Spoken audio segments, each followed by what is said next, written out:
이번 시간에는 사랑과 관련된 호르몬에 대해 전달해 드리겠습니다.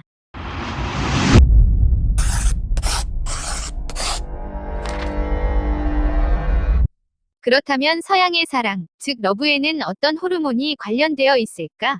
사랑은 맹목적이라고 한다. 사랑하는 사람을 얻기 위해서는 남성 호르몬의 밀어붙이기가 필요하다. 하지만 일단 상대를 만나 사랑에 빠지면 이성을 잃고 오직 그 사람만 생각하게 된다.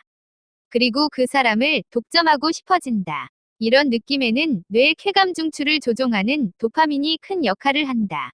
최근에는 뇌의 어느 부위가 활동하는지 정확히 파악할 수 있는 기능자기공명 영상 즉 fMRI를 이용한 연구가 많이 진행되고 있다.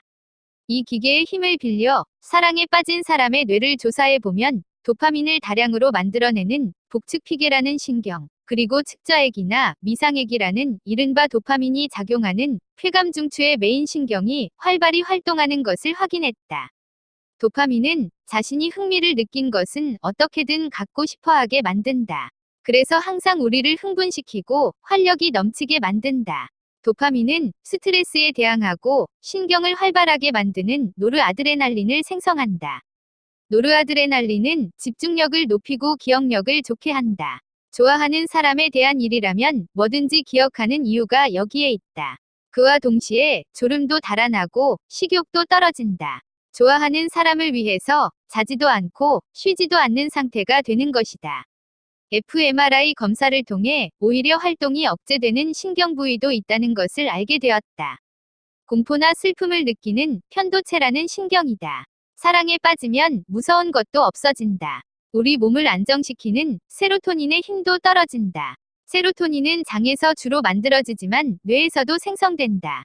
음식물을 섭취하면 기분이 느긋해지는 것은 세로토닌의 작용인데 사랑에 빠지면 그 한가로운 기분이 사라진다. 그래서 사랑은 원래 몸에 좋지 않다. 호르몬은 아이를 만들기 위해 어떻게든 사랑하는 사람과 함께 있고 싶도록 우리를 유도한다. 그러나 이것은 몸을 상당히 고되게 하는 일이라 쉽게 지친다. 따라서 오래 갈 수가 없다. 시간이 어느 정도 흐르면 사랑은 식어버릴 수밖에 없는 운명이다.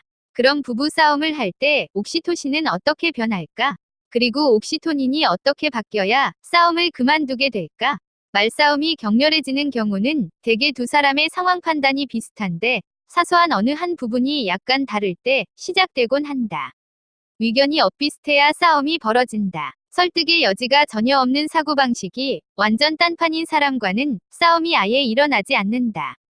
그래서 싸움의 근원에는 일종의 공감이 존재한다고 보고 있다. 그래서 이 경우에도 옥시토신이 어느 정도 적극적으로 개입하고 있다. 만약 싸움의 불씨가 이런 식으로 시작되었다면 그 싸움을 해결하기 위해서는 옥시토신의 기능을 더욱 강화하는 게 맞을 것이다. 그러나 옥시토신이 포옹 호르몬이라고 화를 내는 상대방을 갑자기 껴안는다면 당연히 역효과만 불러온다. 내 몸에 손대지 마. 라는 성난 목소리만 듣게 될 뿐이다. 그래서 우선은 자기 자신의 옥시토신 분비가 활발해지도록 노력하는 게 좋을 것이다. 옥시토신은 두 사람의 유대를 위한 호르몬이지만 혼자서도 그 분비량을 늘릴 수 있다. 자신이 키우는 반려견을 어루만져주는 것은 어떨까? 반려견은 언제라도 주인을 받아들인다. 실제로 개를 쓰다듬으면 혈중 옥시토신 농도가 높아진다는 연구도 있다. 또 개를 기르는 사람은 심혈관 질환에 잘 걸리지 않고 설령 걸렸다 해도 중증으로 발전하는 확률이 낮다는 조사 결과도 있다. 그리고 자신의 허벅지를 자주 주물러서 풀어주면 호르몬 균형을 개선해 불임 치료에 도움이 된다는 보고도 있다. 이상으로 사랑과 관련된 호르몬에 대해 전달해드렸습니다.